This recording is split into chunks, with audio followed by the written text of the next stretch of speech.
नमस्कार, मैं हूं गरिमा बसीर। आप देख रहे हैं एनएन न्यूज। ग्राम पंचायत की उदासीनता या शासन की अनदेखी, जिसका खामियाजा भुगत रहे ग्रामवासी। आजादी के 74 साल बाद भी शव को मुक्ति धाम ले जाने वाला मार्ग आज तक नहीं बना। बारिश के दिनों में अगर किसी की मृत्यु हो जाने पर शव को मुक्ति धाम ले जाने के लिए पहले मृतक के परिवार द्वारा स्वयं के खर्चे से रास्ते का निर्माण करना पड़ता है। उसके बाद ही शव को मुक्ति धाम ले जाया जाता है। यह पूरा मामला है नीमच जिले के ग्राम पंचायत लसूड़िया इस्तेमुरार के गांव बड़ोदिया का, जहां की ग्रामीणों द्वारा क्षेत्र के जिम्मेदार अधिकारियों व जनप्रतिनिधियों को अवगत कराने के बाद भी आज दिन तक इस सड़क का निर्माण नहीं कराया गया। ग्रामीणों द्वारा सभी राजनीतिक दलों के नेताओं को अवगत कराया गया व अधिकारियों द्वारा कई बार मौके पर जाकर सर्वे किया गया, लेकिन फिर भी आज दिन तक मुक्ति धाम रोड नहीं बना। आखिर क्यों? देखिएगा पूरा मामला एनएन न्यूज पर। एक खास रिपोर्ट हमारे संवाददाता नरेंद्र कुमार चौधरी की। बड़ोदिया ग्रामवासियों को मुक्ति धाम तक पहुंचने के लिए एक लंबा नाला पार करना पड़ता है, जिसमें पूरी बारिश पानी बहता है और कीचड़ रहता है। ऐसे में अगर गांव में किसी का निधन हो जाए और नाले में बारिश का पानी हो तो फिर तो अंतिम संस्कार निजी खेत पर करना पड़ता है, और अगर किसी के खेत नहीं है तो उसको इंतजार करना पड़ता है। गुरुवार को बड़ोदिया में पाटीदार समाज के बगदीराम जी पाटीदार का निधन हो गया, जिनकी अंतिम यात्रा भी नाले के पानी में होकर उसी दुर्गम रास्ते से निकली, जिस रास्ते की समस्या के लिए गांव वाले 50 साल से शासन प्रशासन से गुहार लगा रहे हैं।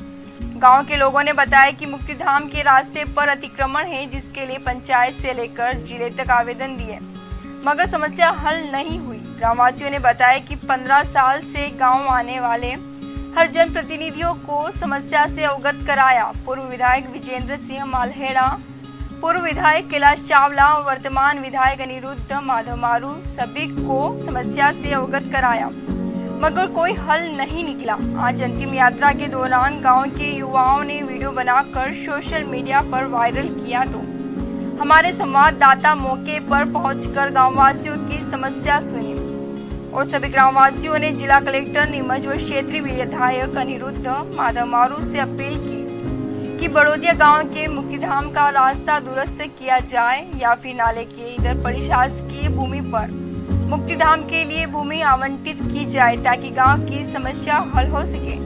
नीमच से हमारे संवाददाता नरेंद्र कुमार चौधरी। तो हमें सरकारी जमीन थी और इस तालाई की हमको जरूरत नहीं थी। हमारा बहुत बड़ा तालाब है यहाँ पर, हमको जरूरत नहीं थी, हमारा रास्ता उधर था। तो फिर शासन ने ये यहाँ पर नाला निकाला, हमें ये शमशान जाने का। तो फिर ऐसा क्यों? सरकार का पैसा भी दुरुपयोग में जा रहा है। रास्ता इनको या तो बना दी, तो रास्ता बनाना था इधर। ये तो अच्छा रास्ते में नाला बना दिया, फिर भी इन्होंने नाला में ये पास में नाला इधर बना देते तालाई, हमारा रास्ता इधर निकल जाता। आपका शुभ नाम? देवीलाल गुजर। आपका? घनश्याम पाटीदार। तो ये क्या तकलीफ आ रही है आपको? हमारे को तकलीफ मुख्य रूप से यही है कि इतने वर्ष हो गए आज़ादी के बाद में, आज तक यहाँ पे पहुँचने के लिए जो रास्ता इतनी तरक्की कर ली कि छोटे छोटे गाँव में आरसीसी के रोड तक मंजूर हो गए हैं, और वो गाँव शासन कहता है कि हम गाँवों को सड़कों से जोड़ रहे हैं। यहाँ पे गाँव को शमशान घाट से तक नहीं जोड़ा जा सका है। इससे ज़्यादा और मतलब कि हमारे प्रशासन की क्या कमी कह सकते हैं कि मतलब इतनी ज़्यादा परेशानी झेलने के बावजूद। अच्छा, ये तो सिर्फ वो बात है कि शव यात्रा निकाली तो आज इतनी ज़्यादा न्यूज़ में आ गई। इसके अलावा 12 महीने इस नदी के अंदर कीचड़ से होके और मोटरसाइकिल निकालते हैं हम लोग, हाथ पांव टूटने का डर हमारे को रहता है। और बहुत सारे लोग कहते हैं कि यहाँ पे निकलने का रास्ता नहीं है, यहाँ पे ज़मीनों के पट्टे हैं। तो हम कह रहे हैं कि उनके बाप दादाओं के ज़मीनों के अगर पट्टे हैं तो क्या हमारे बाप दादा कहाँ से होके निकलते थे? ये बताइए ना। अब अगर मान लो कि वो कहते हैं कि हमारे बाप दादाओं की ज़मीनों के पट्टे हैं और यहाँ से कोई भी रास्ता निकलता नहीं है, तो हमारे बाप दादा क्या उड़ के निकलते थे क्या उस टाइम पे? उस टाइम पे भी वो भी निकलते थे, तो कहीं ना कहीं से तो निकलते होंगे ना।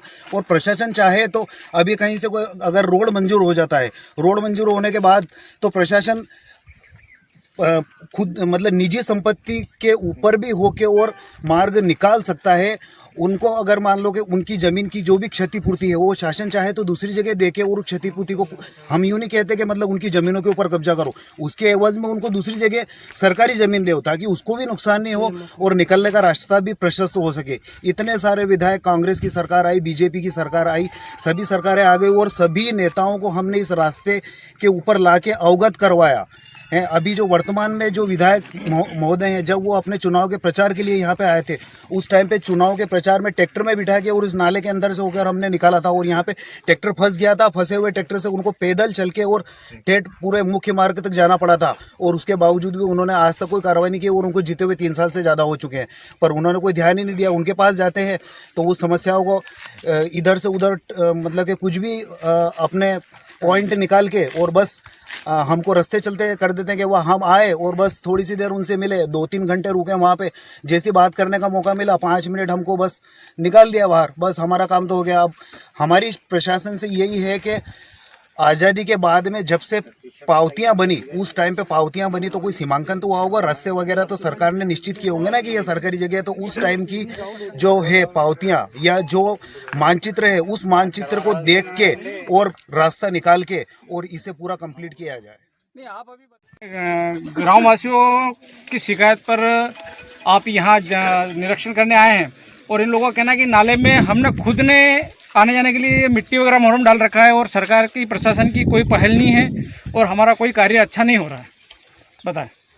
देखिए, मैं पेपर कटिंग को देखकर आया हूँ कि ग्रामवासियों को शमशान घाट तक जाने के लिए कुछ रास्ते की तकलीफ थी, उसका मैंने मौका में मुआयना किया है और इसका निराकरण जितना मतलब अच्छा हो सकेगा करने का प्रयास करेंगे। ये बता रहे हैं कि हमारा रास्ता है नहीं किसी प्रकार से और यहाँ बीच में ग्राम पंचायत ने भी जबरन वो एक तलाई बना दी और हमारा रास्ता और खाली में कर दिया। नहीं, मैं इसलिए आज देखने आया हूँ, देख लिया, मैंने निरीक्षण कर लिया। प्रतिवेदन से मैंने अपने वरिष्ठ अधिकारियों को अवगत कराऊंगा, जो दिशा निर्देश मिले हैं करूँगा। आपका शुभ नाम सर? DS मस्तान, शिवजन पंचायत।